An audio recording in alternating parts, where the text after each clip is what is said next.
Harmer. Financial institutions weighing options of downgrading status. Next is the Punch newspaper. Petrol war. Importers outpays Dangote with 62% supply in 2025. Federal government report shows high stakes struggle for Nigeria's petrol market as 15% fuel import duty looms. The Guardian newspaper. SEC's new capital rules stir anxiety, stress test portfolio managers. Next is the Platform Times. Troops to federal government. Fix our pay or face revolt. Soldiers threaten mutiny over unpaid allowances since 2017. Call salary structure unfair, demoralizing. Next is the Abuja Inquirer. Enough is enough. Federal FCT workers to Wike list 22 grievances. We are not beggars. Shut down offices indefinitely. The Leadership newspaper is next. London property scandal. NBA committee reacts as federal government charges Ozekhome with forgery. Commend ICPC chair and his team for their courageous investigation, says NBA Anti-Graft Committee chairman Professor Badejo. Next is the Nigeria News Direct. London House saga. Federal government slams Ozekhome with criminal charges. And also the Hope newspaper saying 12 years after, drug kingpin accused of killing 3 NDLEA officers arrested. Agency's operatives bust his Ogun hideout, sees 69-kilogram skunk. The Daily Times, after 12 years, wanted drug suspect arrested for alleged killing of 3 NDLEA officers. This Nigeria is next. Misdiagnosis, negligence, fuels silent deaths in hospitals. That's according to reports. From forgotten surgical tools to fatal anesthesia errors, survivors demand accountability as failures expose weak oversight. Next is the Nature News newspaper. Aid cuts push 1.2 million to starvation in Nigeria's northeast.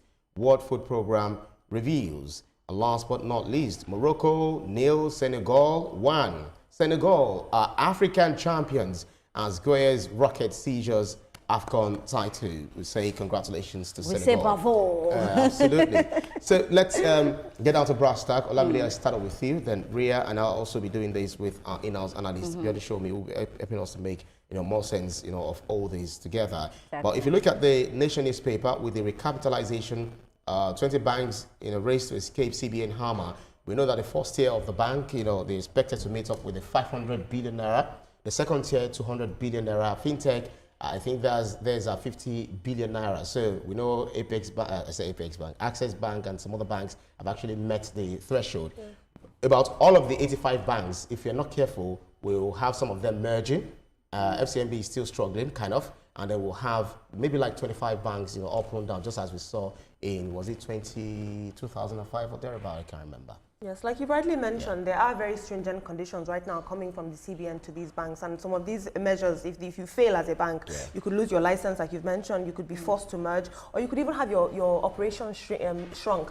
But the main thing about recapitalization of banks is that it's better for the banking sector. Essentially, it's just pouring money back into the system to enable you bank better. So the banks need to do the right thing. We need to strengthen our financial systems, and this is what the CBN was put in place for measures like this. I support these stringent conditions, and to the banks who have complied already, it does show that you respect the average Nigerian banker and people who are contributing to the financial economy. Absolutely. So, Ria, some of the banks that are still, they are currently national, aiming for international. We have the Keystone Bank, Union Bank, Polaris Bank, SunTrust Bank, Taj Bank, so they kind of like facing pressure, or still in the process of, catching up. And I know it's them and about 20 banks as well, are just trying to rush through to make sure that they catch up. And I think that that's the best thing to do, because Ibrahim, if you ask me, this is all about saving customers money. This is all about making sure that these banks, people trust them. Because when you're not sure that your bank is shaky, of course you're wondering, should I bring out all my money? Should I still keep my money there? How safe is my money? And on a normal day, you're supposed to put your money in the bank account and go home and close your 2 eyes and sleep.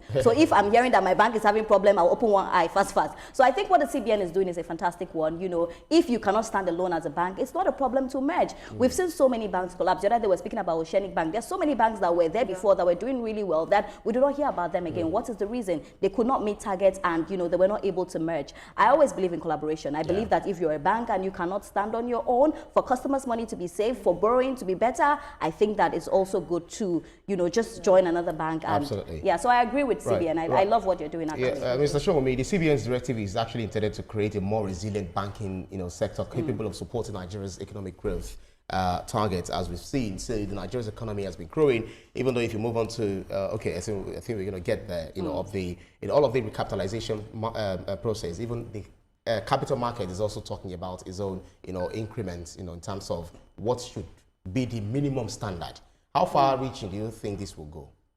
Yeah, I mean, obviously, the current reform is central to achieving a $1 trillion economy. There's no way how you can hope to achieve a $1 trillion economy without a very robust, solid banks in the country. And then what that means is also the banks have to generate the necessary revenue needed for investment by businesses. So what the CBN is doing is fantastic. Nobody needs to worry about losing their jobs for now, and I don't think any banks will lose their license. There are 44 deposit-taking banks in Nigeria, and I think 3 banks are currently being managed, by CBN. Those 3 banks will probably get, sold off or be involved in one merger or the other with a view, that CBN could recoup their money. Right. Then you're likely going to have, there are 3 types of operating licenses. One is international, then you have the national license and the regional license. So what we are likely going to see is that some banks that fail to meet, the requirements for international license probably will get downgraded, to national license. And some banks that fail to meet the requirement for national license would have their operations restricted to regional operations, that is regional license. So they become like microfinance or something. Absolutely, no, not necessarily. They will still be deposit-taking commercial banks, but with a regional spread. For instance, you can have, there are banks currently that we know that most of their operations are in certain parts of the country or the other, but they are still deposit-taking banks. So workers need not worry too much about what is going on. What the CBN is trying to do, is to ensure that we have very solid, robust banking system that can underpin, the achievement of the $1 trillion economy. So I think it's fantastic. Absolutely. Let's move on to the Punch newspaper. Olamide, if you look at the petrol war, importers outpaced Dangote with 62% supply in 2025. Federal government report shows high-stake struggles for Nigeria's petrol market as 15% fuel import duty looms. We know that Dangote, had shortfall in 2025. He was able to, shut it up back to Naira and 60 million liters in December 2025. But importation still account for the, highest. Even though Dangote reduced its real price to like around 99 Naira or thereabout, but now, if just for the festive season. But we still are struggling with importation, even though Dangote can meet up with the national spread. It's a shame that Nigeria is not fuel independent, even at this stage in her evolution. It's a big, big shame. But I think we've gone past the issue of refining. I think a lot of the issues in the energy sector, in the fuel sector, still relate to policy support, distribution, pricing. There's so many other issues that go into this other than refining. All right, I think Ria, that just to jump on this quickly, oftentimes we've said Nigeria first. Dangote has said he's capable of, refining fuel. So why do we still have to get it from outside? Because we know that when we get it from outside is very much difficult. But then again, people will argue that monopoly. But for me, I'm like, let's put Nigeria first. If we have this man, his refinery has been doing very well, tested and trusted, and he says he can do it. Now my problem is what is happening. We need to see and make sure that he's able to refine the amount of fuel that daily Nigerians will be able to consume and more. I believe in Nigeria first. If you ask me, I'm one of those people that I oppose getting fuel from abroad. If we can do it here, let's do it here. Absolutely. You want to quickly say something before we move on to the platform? We need to understand one thing, that is about the law. The Petroleum Industry Act, did not allow a situation where there's one player, and it made room for this competition. But Dangote actually, not Dangote, the report actually blamed it on issuance of licenses, indiscriminately. That led to some just, bringing in the, but You know, there are different arguments. You know, there are different arguments for that. Don't forget, another 500,000 refinery will soon come on stream. You know, also owned by Nigeria. But the fact of the matter is, when you look at, if you locate in a export processing zone, the objective is for you to export. We should not forget that, because Dangote and the other one would also be in export processing zone. So yes, we should benefit, and I think we are benefiting currently, because if you look at last year alone, that is the first year where we have, you know, the full, we can have the full data on the deregulated sector, you know, in relation to PMS. And if you look at that figures, you will realize that we have 37% drop in importation of PMS, and that would reflect extremely very well, not only on our foreign reserve, but also the strength of Naira. That's right. All right, then let's move on to the next paper. Olamide, I think I'll start off with you now with the Platform Times, you know, talking about troops to federal government, and then we're going to have to share the papers all together because of our time. Troops to federal government fix our pay or face revolt. Soldiers threaten mutiny over unpaid allowances since 2017. Call salary structure unfair, demoralizing. These are the people who are protecting our sovereignty, the integrity of the Nigerian borders, and fighting enemies day and night. And we understand that even as of last year and this year, the president actually made, you know, something we can call the largest budget, you know, for, you know, defense. But the soldiers are crying. They're saying they're not getting enough. And we just celebrated the Armed Forces Remembrance Day. I was about to say, this is the inherent paradox of the Nigerian condition, right? On one hand, last week, we all put our badges on. I have one right here. And we all said, armed forces, treat them well, and there was ceremony and pomp and pageantry. However, you have troops still in active duty who cannot get basic care, basic welfare needs met. I took a story some time about, maybe a month ago on Trending Now, about the food that we're giving to soldiers. When you think about how they're being treated, it makes it almost impossible to fight these terrorists. So now they're now behind not only on their welfare and their feeding and basic needs, but in terms of intelligence, everything is a domino effect. We have to take care of our troops, and it's not by ceremony, it's by putting policy in place to protect those still in active duty. Ria, enough is enough, actually, not fighting you. FCT workers to Wike, you know, saying that they are listing 22 grievances, and they said they are not beggars, shut down offices indefinitely. And this is very sad, you know, when we see a minister of the FCT doing everything to ensure that there is infrastructure. We see how beautiful Abuja is. I saw the last time you went to Abuja, and then you came back, you're telling us like, you're just coming back from the UK, you know, that kind of a feeling. But the workers are suffering. And that's a very sad one. You know, we cannot be enjoying infrastructure, enjoying good roads while we have human beings. And these are not just human beings, these are Nigerians. At the end of the day, you know, if you are in a position, you know, as a person, minister of the FCT, we're supposed to, apart from seeing infrastructure, we're supposed to also see citizens, you know, live well. That's the most important thing for me. I feel like that's the first thing. I will not deny the fact that Wike has been doing a fantastic job in Abuja. You know, whenever I go to Abuja, I can hit my chest and say, oh, it's quite different from the Abuja we used to know in terms of infrastructure and all of that. But I think he now needs to concentrate on two things for me. I'll say they need to look at security in Abuja and also look at the welfare, you know, of the welfare of the citizens as well. And why I say security is because I have a lot of friends in Abuja, and oftentimes they complain to me about that one chance. It's happening one too many times. So we cannot be enjoying all that infrastructure and then our people are not safe. So those are two things I think that he really needs to look at. But he's more focused on the work, the job, you know, for people to see what he has done. But I think that he now needs to look at the people you are doing it for. How are they feeling? And some might argue he's also very invested in River State. Exactly. Not only that, because, you know, if you talk about River State, you know, he's number one. Two states simultaneously. So I do not know how much you've been following the story of, you know, what we see on the front page of Leadership newspaper and the Nigerian newspaper, you know, talking about Michael Ozekhome's, you know, scandal. Is it scandal or trial? Well, allegations, you know, by the ICPC who are dragging him to court. We have, according to the Leadership newspaper, saying London property scandal. NBA committee reacts as federal government charges Ozekhome with forgery. And then Professor Badijo, MBA, you know, saying that he commends ICPC chair and his team for their courageous investigation. The same thing for Nigerian News Direct. London House saga, federal government slams Ozekhome with criminal charges. So they said, you know, in terms of forgery, in terms of the passport, using another person's name, and then getting a proceed. According to him, he said, you should not even investigate lawyers how they get their fees. Well, I don't agree with that perspective. You know, the fact of the matter is they've done a very thorough job. This case started, you know, in 2021, involving Jerry Oseni, the former minister of the FCT, and of course the property in question was acquired not with Jerry Oseni's name, but through a Mr. Tani or Miss Tani, one way or the other. Shalitani. Yeah, they said it's what's it called? It's something that does not exist. The London High Court Tribunal actually found that both Mr. and Mrs. Shalitani were non-existent, and that was their findings, which had not been challenged.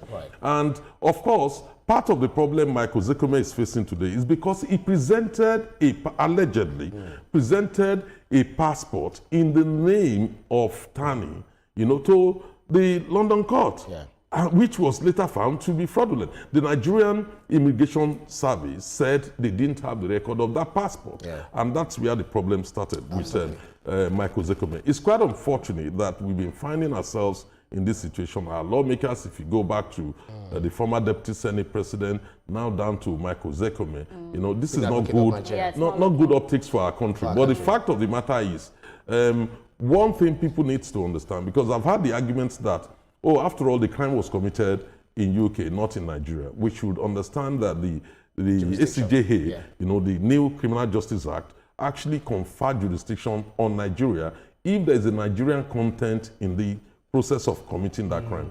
In our own case, in this case of Michael Ozekhome, the Nigerian passport, fraudulent Nigerian passport, was alleged to have been used in that transaction, that's where I'm interested. Absolutely, it's going to be a real showdown because Michael Ozekhome actually won in 2017. When he was saying that I think he was able to get back unlock 75 million naira at the time, which was seized. But we'll see what happens at the end of the day.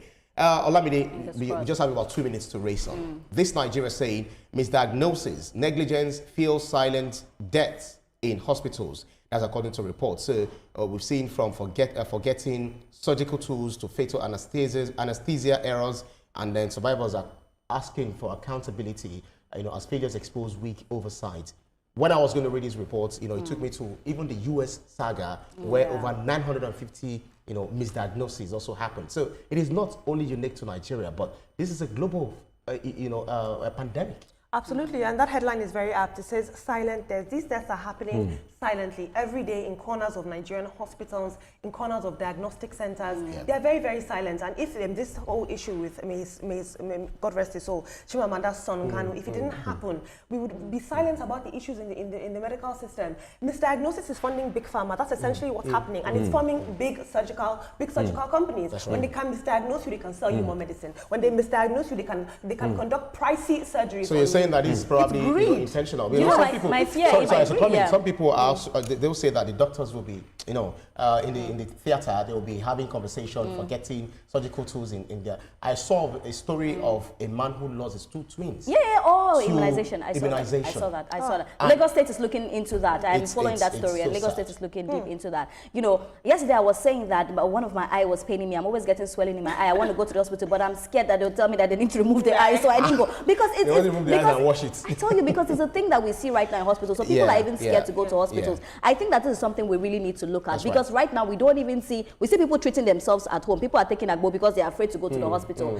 Our hospital system needs to do a whole lot. They need to revamp them. The doctors training, how are we training the doctors? Some of those doctors don't have empathy. All they're thinking about is money. Yes, I understand that you have to eat, but as a doctor, you know that the lives of the people are more important than the money that you can make. We should also explore the aspect of doctors are stressed, because many doctors, many healthcare professionals have actually they've left the country. So they're doing fantastic job under enormous stressful situation. But there has to be better regulation. Exactly. This accident happened elsewhere in other crimes, but we must ensure that they are punished like in other crimes, not to provide explanation for carelessness. And I feel like no matter how stressed you are, just stop. Just say you cannot do it. If you cannot, you cannot. Time is up. Time is up. If you look at the Nature newspaper, saying 8 courts push 1.2 million to starvation in Nigeria's northeast. WFP reviews. I know Yobe State is trying to mitigate, against but they are only going to take care of 75,000 or thereabout.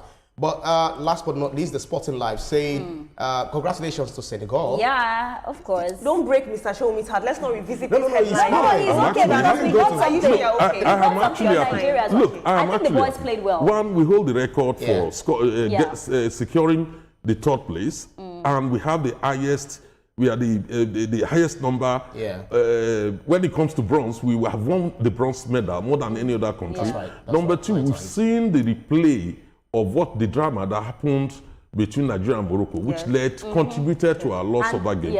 The same thing happened in Senegal, Morocco, but this time around, the god of soccer intervened. Well, you know, and quick one, Ibrahim, in 2021, we saw Senegal winning when they beat Egypt as well. So me, I wasn't surprised that Senegal was going to, win the match. And I'm happy that Morocco did not win because of what they did to us. So congratulations to the boys. Very hostile environment. When Nwabali, our keeper's Antwerp, was stolen more than twice, but they failed to steal the Senegal goalkeepers. All right, then that's about it for the newspapers off for review. It's quite interesting, conversation we had.